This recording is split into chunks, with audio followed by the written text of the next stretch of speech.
네, 안전한 부동산 거래에서 꼭 필요한 분이 바로 이 공인중개사입니다. 그래서 이 공인중개사분들에게는 정당한 대가가 지불이 돼야 되고요. 하지만 이 계약 과정에서 공인중개사에게는 무거운 책임도 뒤따릅니다. 그래서 그 책임을 다하지 못했을 경우에 바로 이 법적인 책임까지도 물을 수가 있습니다. 최근 법원에서 이 공인중개사 책임을 물은 그런 판결이 나왔습니다. 도대체 어떤 내용인지 오늘 이 문제에 대해서 자세히 한번 얘기를 나눠보도록 하겠습니다. 우리 공인중개사 기자입니다. KBS 장영준 기자 나왔습니다. 안녕하세요. 안녕하십니까. 자, 우선 사건 내용을 좀 보면요. 상인이 서울 서남권 건물 무려 70개 호가 있는 그런 건물에 한 호를 빌렸습니다. 보증금 1억 원이었고요. 그런데 저 건물에는 이미 기존 채무들이 있었습니다. 그래서 채권 최고액이 22억 원이 있었고 또 기존에 장사하고 있는 상인분들이 있어서 이 확정일자를 받은 임대차 보증금이 30억 원 가까이 있었습니다. 자, 저 건물이 문제가 없었으면 괜찮았습니다만 저 주인한테 문제가 생겨서 건물이 경매에 넘어갔고요. 결국 이 경매 진행돼서 48억 원 정도의 매각이 됐는데 이 기존 선순위 채권자들 때문에 저 상인은 임대보증금 1억 원을 다 날리게 된 그런 상황에 처하게 된 겁니다. 자, 꽤 선순위들이 많이 있었네요. 네, 꽤 선순위들이 많이 있었고 배당 내역을 보시면 뭐 1순위부터 2순위, 3순위 그리고 우리 A씨는 배당 순위에 전혀 있지 않았습니다. 아, 그렇군요. 6순위까지 다 되고 원고는 그야말로 한 푼도 챙길 수 없는 그런 상황이었습니다. 그런데 우리가 이 경매법에 보면 이 배당 순서들이 나오는데요. 우린 이게 대항력, 이 확정일자만 받으면 임차보증금이 굉장히 선순위라고 생각하지만 실제로 보면 5순위예요. 그래서 저기 보면 특히 3순위들 보면은 이게 최우선 변제금들이 있습니다. 소액 임차 보증금이라든지 그리고 이게 특수 임금 채권 같은 것들 이런 것들이 선순위거든요. 바로 그래서 이번 사건의 경우에도 저기 4번 최우선 임금 채권자도 있고 3번 소액 임차인도 있고 이런 게 다 순위가 앞섰기 때문에 이 상인의 경우에는 한 푼도 배당을 못 받은 그런 결과가 나온 겁니다. 자, 그리고 이 건물의 경우에는 이 건보공단 채권도 있었습니다. 그런데 건보공단은 저 보시다시피 대항력 있는 임차보증금과 동순인데 이 건보공단에서 빨리 움직였기 때문에 아마 먼저 채권 회수를 해간 것으로 그렇게 봅니다. 어쨌든 간에 이 상인은 정말 억울한 경우가 닥쳤습니다. 1억 원 분명히 임대보증금 1억 원을 맡겼고 그리고 확정일자도 받고 했을 텐데 다 날리게 된 그런 상황입니다. 자, 그래서 이분은 어떻게 했습니까? 공인중개사의 잘못을 지적하며 소송을 걸었습니다. 그래서 법원도 이 공인중개사의 잘못을 일부 인정했는데요. 여기에 대해서 법원은 공인중개사의 두 가지 잘못을 지적했습니다.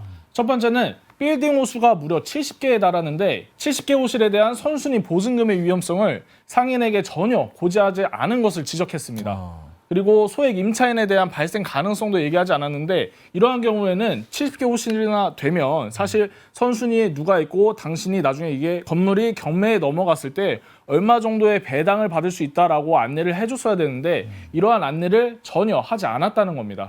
그래서 공인중개사의 선량한 관리주의를 위반했다고 법원은 판단했습니다. 그러면서 40%의 보증금을 대신 물어내라고 공인중개사에게 판결을 했습니다. 왜 책임을 40%로 제한을 한 거예요? 사실 공인중개사가 중개사고가 터졌을 경우에 공인중개사의 책임이 100% 되는 경우는 극히 드뭅니다. 대개 30%에서 70%를 오가는데 40%인 이유는 임차인의 책임도 어느 정도 있다고 봤기 때문입니다.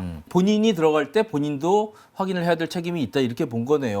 60%는 본인 책임이다 이렇게 본 게 재판부 판단인 것 같습니다. 네, 아무튼 이번 판결은 이 공인중개사도 이 전세보증금 사고에 있어서 일정 부분 책임이 있다는 걸 알려주는 아주 중요한 판결로 그렇게 생각이 됩니다. 자, 집주인에게 이 전세보증금을 못 받는 경우에 그런 경우에도 공인중개사 책임을 인정한 판례가 있습니까? 사실 굉장히 많습니다. 집주인에게 보증금을 돌려받지 못하는 사례도 많을 뿐더러 다가구 주택의 경우에는 매년 중개사고가 발생하고 있습니다. 특히 다가구 경우에는 중개사가 공적 장부, 그러니까 등기부 등본이나 건물대장을 보통 보여주면서 중개를 하지 않습니까? 그런데 다가구 주택은 워낙 세대가 많다 보니까 한 명이 그걸 다 관리하기 어려울 것이라는 어떤 통념이 우리가 있지 않습니까? 그런 걸 기반으로 집주인에게 직접 보증금을 줄 수 있는지 없는지를 물어보고 공인중개사는 공적 장부를 뛰어넘어서 집주인에게 직접 물어보고 이에 대한 자료를 임차인에게 알려줘야 합니다. 근데 그렇지 않았던 사례가 실제로 있었습니까? 그렇지 않은 사례가 굉장히 많이 빈번하게 발생하고 있습니다. 그래서 이에 따라서 30%에서 70% 정도의 책임을 공인중개사가 무는 경우가 되게 많습니다. 70%까지도 물어요. 네. 그렇군요. 그래서 다가구 중개하는 이 채널 보시는 공인중개사분들은 더 특별히 각별히 조심을 하셔야 될 것 같습니다. 자, 반대로 이 공인중개사 책임이 인정이 안 되는 경우는 어떤 경우입니까? 공인중개사의 책임이 인정되지 않는 경우도 굉장히 많습니다. 그래요. 공인중개사법 30조 제1항을 보면 고의 또는 과실이라는 단어가 있는데요. 공인중개사의 잘못이 있어야 손해배상이 성립이 된다는 겁니다. 다가구 주택의 경우에는 집주인에게 관련 자료를 묻고 또 이에 대해 불응을 했다면 불응한 사실도 확인 설명서에 기재를 해줘야 합니다. 만약 이러한 공인중개사의 의무를 성실히 수행했다면 손해배상 책임에서 벗어날 수 있습니다. 아무튼 뭐 공인중개사도 잘못이 있어야 책임을 묻는 거지 본인의 고의나 뭐 과실이 없다 그러면 책임을 물 수 없는 그런 겁니다. 그래서 이제 우리가 이 공인중개사 사고가 발생을 하기 때문에 이 공인중개사분들은 이 공제금액, 공제보험이라고 하나요? 공제보험이라고 합니다. 네네. 공제보험에 가입을 하는 경우가 많은데 공제금액도 공인중개사마다 좀 다르다면서요?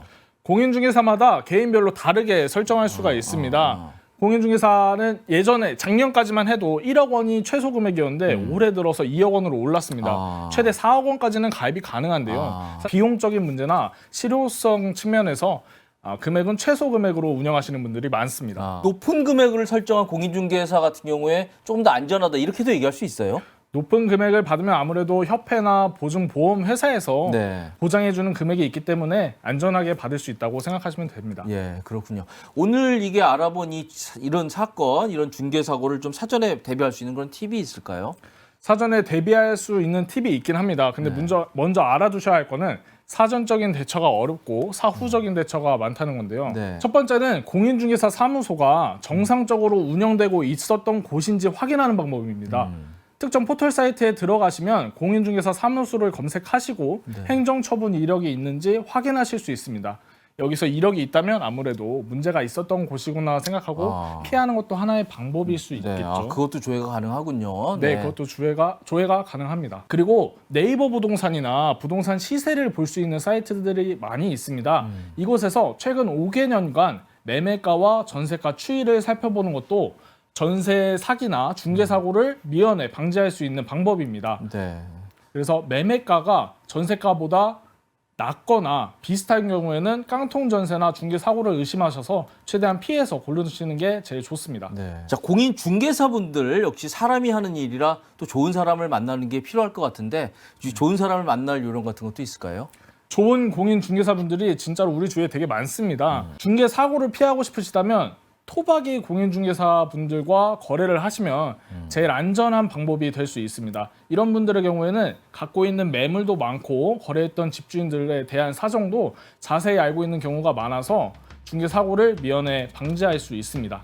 자, 저희는 지금까지 이 부동산 거래에 있어서 이 공인중개사 책임은 어디까지인지 최근에 나온 판례를 중심으로 살펴봤습니다. 지금까지 도움이 되셨다면 구독, 좋아요 부탁드리고요. 시청해주셔서 감사드립니다.